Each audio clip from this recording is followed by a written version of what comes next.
श्री शिव महापुराण कोटिरुद्र संहिता अथ द्वादशोध्याय हट ईश्वरलिंग के प्रादुर्भाव एवं महात्मा का वर्णन।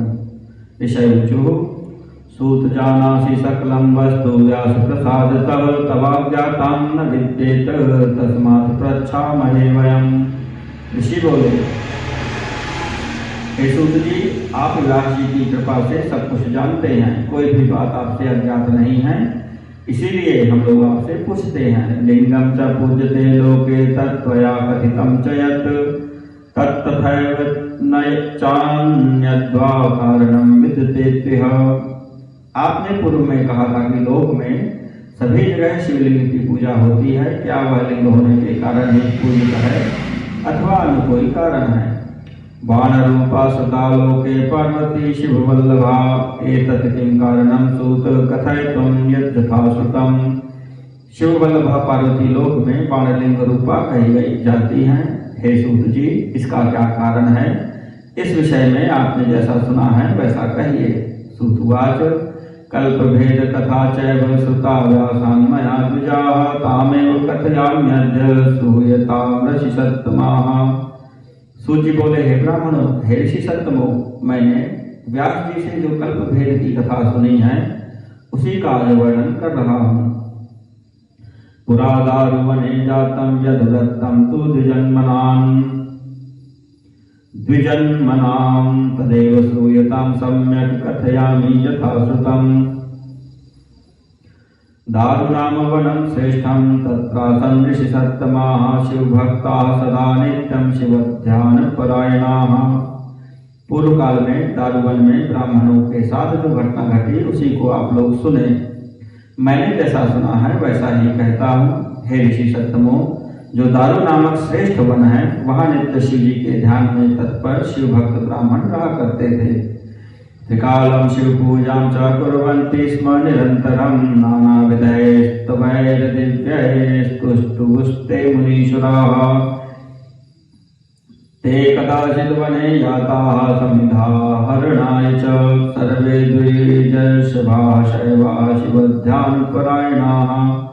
हे मुनीश्वरों, वे तीनों कालों में सदा शिव जी की पूजा करते थे और नाना प्रकार के स्तोत्रों से उनकी स्तुति किया करते थे। शिव ध्यान में मग्न रहने वाले वे शिवभक्त श्रेष्ठ ब्राह्मण किसी समय समिधा लेने के लिए वन में गए हुए थे। एतस्मिन्नन्तरे साक्षात् शंकरो नीललोहितः विरूपं च समास्थाय परीक्षार्थं समागतः दिगंबरोति तेजस्वी भूतिभूषण भूषितः सचेष्टां करोद्दुष्टां हस्ते लिंगं विधारयन्। इसी बीच उन लोगों की परीक्षा लेने हेतु साक्षात नील लोहित भगवान शंकर विकट रूप धारण कर वहां आए। वे दिगंबर भस्म रूप भूषण से विभूषित तथा महातेजस्वी भगवान शंकर हाथ में तेजोमय लिंग को धारण कर विचित्र लीला करने लगे। मनसा च प्रियं तेषां कर्तुं वै वनवासिनां जगाम तद्वनं प्रीत्या भक्तप्रीतो हरः स्वयं। तं दृष्ट्वा ऋषिपत्न्यस्ताः परं त्रासमुपागताः विह्वला विस्मिताश्चान्याः समाजग्मुस्तथा पुनः आलिलिङ्गुस्तथा चान्याः करं धृत्वा तथा पराः परस्परं तु संघर्षात् सम्मग्नास्ताः स्त्रियस्तदा। मन से उन वनवासियों का कल्याण करने के लिए भक्तों से प्रेम करने वाले वे शिव स्वयं प्रेम पूर्वक उस वन में गए। उन्हें देखकर ऋषि पत्नियां अत्यंत भयभीत हो गईं और अन्य स्त्रियां विह्वल तथा आश्चर्यचकित होकर वहीं चली आईं। कुछ स्त्रियों ने परस्पर हाथ पकड़कर आलिंगन किया, कुछ स्त्रियां आपस में आलिंगन करने के कारण अत्यंत मोह विह्वल हो गईं। एतस्मिन्नेव समये ऋषिवर्याः समागमन् विरुद्धं तं च ते दृष्ट्वा दुःखिता क्रोधमूर्छिताः तदा दुःखमनुप्राप्ताः कोऽयं तथा ब्रुवन् समस्ता ऋषयस्ते वै शिवमाया विमोहिताः। इसी समय सभी ऋषिवर वन से समिधा लेकर आ गए और वे इस आचरण को देखकर उसे समझ नहीं सके और दुखित तथा क्रोध से व्याकुल हो गए। तब शिव की माया से मोहित हुए समस्त ऋषिगण दुखित हो आपस में कहने लगे, यह कौन है, यह कौन है? यदा च नोक्तवान् किञ्चित् सोऽवधूतो दिगम्बरः ऊचुस्तं पुरुषं भीमं तदा ते परमर्षयः।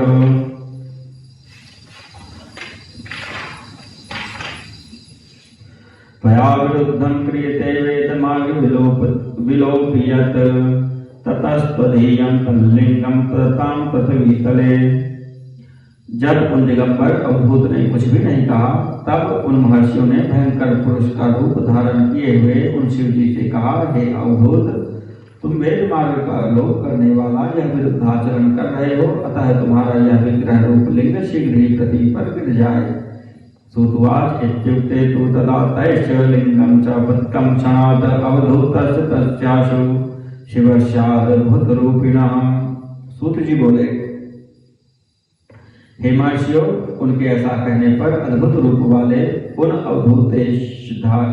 अवधूत वेशधारी शिव का वह चिन्मय लिंग शीघ्र ही पृथ्वी पर गिर पड़ा। तल्लिंगं चाग्निवत् सर्वं यद्ददाह पुरा स्थितं यत्र यत्र च तद्याति तत्र तत्र दहेत् पुनः पाताले च गतं तच्च स्वर्गे चापि तथैव च भूमौ सर्वत्र तद्यातं न कुत्रापि स्थिरं हि तत्। अग्नितुल्य उन महेश्वर लिंग ने सामने स्थित सभी वस्तुओं को जला डाला, और इतना ही नहीं, वह फैलकर जहां जहां जाता सब कुछ भस्म कर देता। वह पाताल में तथा स्वर्ग में भी वैसे ही गया। वह पृथ्वी पर सर्वत्र गया और कहीं भी स्थिर न रहा। लोकाश व्याकुला जाता ऋषयस्तेति दुखिताः न शर्म लेभिरे केचित् देवाच ऋषयस्तथा। सारे लोग व्याकुल हो उठे और वे ऋषिगण अत्यंत दुखित हो गए। देवता और ऋषियों में किसी को भी अपना कल्याण दिखाई न पड़ा। न ज्ञातस्तु शिवो यस्तु ते सर्वे च सुहर्षयः दुःखिता मिलिताः शीघ्रं ब्रह्माणं शरणं ययुः। तत्र गत्वा च ते सर्वे नत्वा स्तुत्वा विधिं द्विजाः तत्सर्वं वदन् वृत्तं ब्रह्मणे सृष्टिकारिणे। जिन देवता और ऋषियों ने शिव जी को नहीं पहचाना, वे सब दुखित हो आपस में मिलकर ब्रह्मा जी की शरण में गए। हे ब्राह्मणों, वहां जाकर उन सभी ने ब्रह्मा को प्रणाम तथा स्तुति कर सृष्टिकर्ता ब्रह्मा से सारा वृत्तांत निवेदन किया।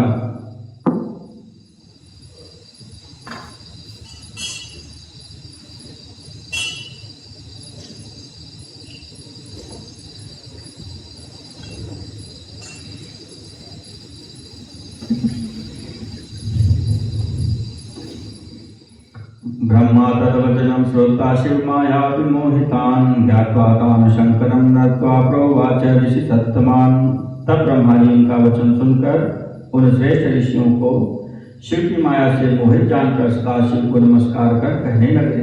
ब्रह्मोवाच ज्ञातारश्च भवन्तो वै कुर्वते गर्हितं द्विजाः आज्ञातारो यदा कुर्युः किं पुनः कथ्यते पुनः। ब्रह्मा जी बोले, हे ब्राह्मणों, आप लोग ज्ञानी होकर भी निंदित कर्म कर रहे थे, तो यदि अज्ञानी लोग ऐसा करें तो फिर क्या कहा जाए।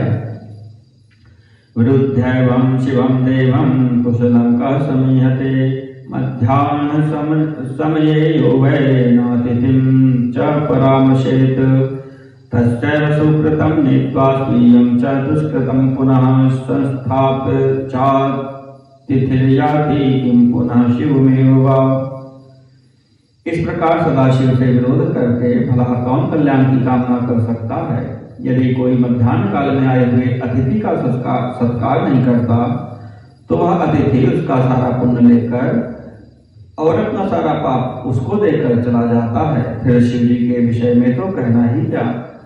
यावल्लिंगम स्थिरं नैव जगतां त्रितये शुभं जायते न तदा क्वापि सत्यमे तद्वदाम्यहम् भवद्भिश्च तथा कार्यं यथा स्वास्थ्यं भवेद्यः शिवलिंगस्य ऋषयो मनसा संविचार्यताम्। अतः जब तक यह शिवलिंग स्थिर नहीं होता, तब तक तीनों लोकों में कहीं भी लोगों का कल्याण नहीं हो सकता है। मैं यह सत्य कहता हूँ। हे ऋषियों, अब आप लोग मन से विचार करें और ऐसा उपाय करें जिससे शिवलिंग की स्थिरता हो जाए। सुतवाच इत्युक्तास्ते प्रणम्योचुर्ब्रह्माण्डमृष मृखयश्च वै किमस्माभिर्विधे कार्यं तत्कार्यं त्वं समादिश इत्युक्तश्च मुनीशैस्तैः सर्वलोकपितामहः मुनीशास्तांस्तदा ब्रह्मा स्वयं प्रोवाच वै तदा। सूत जी बोले, ब्रह्मा के द्वारा इस प्रकार कहे जाने पर ऋषियों ने उन्हें प्रणाम कर कहा, हे ब्राह्मण, अब हम लोगों को क्या करना चाहिए? आप उस कार्य के लिए आज्ञा प्रदान कीजिए। तब उन मुनीश्वरों के द्वारा इस प्रकार कहे जाने पर सर्वलोक पितामह ब्रह्मा जी ने उन मुनीश्वरों से स्वयं कहा, ब्रह्मोवाच आराध्य गिरिजां देवीं प्रार्थयन्तु सुराः शिवां येन रूपा भवेत् चेद्वै तदा तत्स्थिरतां व्रजेत। ब्रह्मा जी बोले, हे देवताओं, आप लोग देवी पार्वती की आराधना करके उन शिवा से प्रार्थना कीजिए, यदि वे योनि पीठात्मक रूप धारण कर लें तो वह शिवलिंग स्थिर हो जाएगा। तद्विधिं प्रवदाम्यद्य सर्वे शृणुत सत्तमाः तामेव कुरुत प्रेम्णा प्रसन्ना सा भविष्यति। हे ऋषि सत्तमो, अब मैं उस उपाय को आप लोगों से बताता हूँ, आप लोग सुनिए और प्रेम पूर्वक उस विधि का संपादन कीजिए, वे अवश्य प्रसन्न होंगी। कुंभमेकं च संस्थाप्य कृत्वाष्टदलमुत्तमं दुर्वायवाङ्कुरैस्तीर्थोदक मा पूरयेत् ततः वेदमन्त्रैस्ततस्तम्भे कुम्भं चैवाभिमन्त्रयेत् श्रुत्युक्तविधिना तस्य पूजां कृत्वा शिवं स्मरन् तल्लिङ्गं तज्जलेनाभिषेचयेत् परमर्षयः शत्रुरुद्रीय मंत्रस्तु प्रोक्षितं शान्तिमाप्नुयात्। अष्टदल वाला कमल बना, उसके ऊपर एक कलश स्थापित कर उसमें दूर्वा तथा यवांकुरों से युक्त तीर्थ का जल भर देना चाहिए। फिर वेद मंत्रों के द्वारा उस कुंभ को अभिमंत्रित करना चाहिए। इसके बाद ही महर्षियों वेदोक्त रीति से उसका पूजन करके शिव का स्मरण करते हुए शतरुद्री मंत्रों से कलश के जल से उस शिवलिंग का अभिषेक करना चाहिए। फिर उन्हीं मंत्रों से लिंग का प्रोक्षण करना चाहिए, तब शिवलिंग प्रशांत हो जाएगा। गिरिजायोनिरूपं च बाणं स्थाप्य शुभं पुनः तत्र लिंगं ततस्थाप्यं पुनश्चैवाभिमन्त्रयेत् सुगन्धैश्चन्दनैश्चैव पुष्पधूपादिभिस्तथा नैवेद्यादिकपूजाभिस्तोकयेत् परमेश्वरं प्रणिपातैः स्तवैः पुण्यैर्वाद्यैर्गानैस्तथा पुनः ततः स्वस्तयनं कृत्वा जयेदेव्या हरिस्तथा प्रसन्नो भवदेवेश जगदाह्लादकारक कर्ता पालिता त्वं च संहर्ता त्वं निरक्षरः जगदन्तर्गतोऽपि च शांतो भव महेशान सर्वान् लोकांश पालय। इसके बाद योनि रूपा गिरिजा तथा उत्तम बाणलिंग को स्थापित कर उस प्रतिष्ठित शिवलिंग को पुनः अभिमंत्रित करना चाहिए। उसके अनंतर सुगंध द्रव्य, चंद्र, पुष्प, धूप एवं नैवेद्य आदि से पूजा कर प्रणाम, स्तुति तथा मंगलकारी गीत वाद्य के द्वारा परमेश्वर को प्रसन्न करना चाहिए। तत्पश्चात स्वस्ति वाचन करके जय शब्द का उच्चारण करना चाहिए और प्रार्थना करनी चाहिए कि हे देवेश, हे संसार को प्रसन्न करने वाले, आप हम पर प्रसन्न होइए। आप ही संसार के कर्ता, पालन करने वाले एवं संहार करने वाले तथा पूर्णतः विनाश रहित हैं। आप इस जगत के आदि, जगत के कारण एवं जगत के आत्मस्वरूप भी हैं। हे महेश्वर, आप शांत हो जाएं और संपूर्ण जगत का पालन करें। एवं कृते विधौ स्वास्थ्यं भविष्यति न संशयः विकारो नातिलोकेऽस्मिन् भविष्यति सुखं सदा। हे ऋषियों, इस प्रकार का अनुष्ठान करने पर शिवलिंग अवश्य स्थिर हो जाएगा। फिर इस त्रिलोक में किसी भी प्रकार का उपद्रव नहीं होगा और सदा सुख रहेगा। सूतुवाच इत्युक्तास्ते द्विजा देवाः प्रणिपत्य पितामहं शिवं तं शरणं प्राप्ताः सर्वलोकसुखेप्सया। सूत जी बोले, ब्रह्मा के यह कहने पर वे ब्राह्मण तथा देवता पितामह ब्रह्मा जी को प्रणाम कर सभी लोगों को सुखी बनाने की इच्छा से उन शिव जी की शरण में गए। पूजितः परया भक्त्या प्रार्थितः शंकरस्तदा सुप्रसन्नस्ततो भूत्वा तामुवाच महेश्वरः। उन लोगों ने परम भक्ति से सदाशिव की पूजा एवं प्रार्थना की। तब प्रसन्न होकर महेश्वर ने उनसे कहा। महेश्वर उवाच हे देवा ऋषयः सर्वे मद्वशः शृणुतादरात् योनिरूपेण मल्लिंगं धृतं चेत् तदा सुखम् पार्वतीं च विना नान्यलिंगं धारयितुं क्षमां तया दत्तं च मल्लिंगं धृतं शांतिं गमिष्यति। महेश्वर बोले, हे देवताओं, हे ऋषियों, आप लोग आदरपूर्वक मेरी बात सुनिए। यदि यह शिवलिंग योनि पीठात्मिका समस्त ब्रह्मांड का प्रसव करने वाली भगवती महाशक्ति के द्वारा धारण किया जाए तभी आप लोगों को सुख प्राप्त होगा। पार्वती के अतिरिक्त अन्य कोई भी मेरे स्वरूप को धारण करने में समर्थ नहीं है। उन महाशक्ति के द्वारा धारण किए जाने पर शीघ्र ही यह मेरा निष्कल स्वरूप शांत हो जाएगा। सूतवाच तच्छ्रुत्वा ऋषिभिर्देवैः सुप्रसन्नैर्मुनीश्वराः गृहीत्वा चैव ब्रह्माणं गिरिजापार्थिता तदा प्रसन्नां गिरिजां कृत्वा वृषभध्वजमेव च पूर्वोक्तं च विधिं कृत्वा स्थापितं लिंगमुत्तमम्। सूर्य बोले, हे मुनीश्वरों, तब यह सुनकर प्रसन्न हुए देवताओं एवं ऋषियों ने ब्रह्मा को साथ लेकर पार्वती की प्रार्थना की और पार्वती तथा शिव को प्रसन्न करके पूर्वोक्त विधि संपादित कर उत्तम लिंग स्थापित किया। मंत्रोक्तेन विधानेन देवाच ऋषयस्तथा चक्रो प्रसन्नां गिरिजां शिवं च धर्म हेतवे। इस प्रकार मंत्रोक्त विधान के अनुसार उन देवताओं एवं ऋषियों ने धर्म की रक्षा के लिए शिव तथा पार्वती को प्रसन्न किया। समानर्षविशेषेण सर्वे देवर्षयः शिवं ब्रह्मा विष्णु परे चैव त्रैलोक्यं सचराचरम्। तत्पश्चात सभी देवता ऋषिगण ब्रह्मा विष्णु तथा चराचर त्रिलोकी ने शिव जी की विशेष रूप से पूजा की। सुप्रसन्ना शिवो जात शिवा च जगदम्बिका धृतं तया च तल्लिंगं तेन रूपेण वै तदा लोकानां स्थापिते लिंगे कल्याणं च भवत्तदा प्रसिद्धं चैव तल्लिंगं त्रैलोक्यां भवद्विजाः। तब शिव जी प्रसन्न हो गए और जगदम्बा पार्वती भी प्रसन्न हो गई। इसके बाद उन पार्वती ने उस शिवलिंग को पीठ रूप से धारण कर लिया।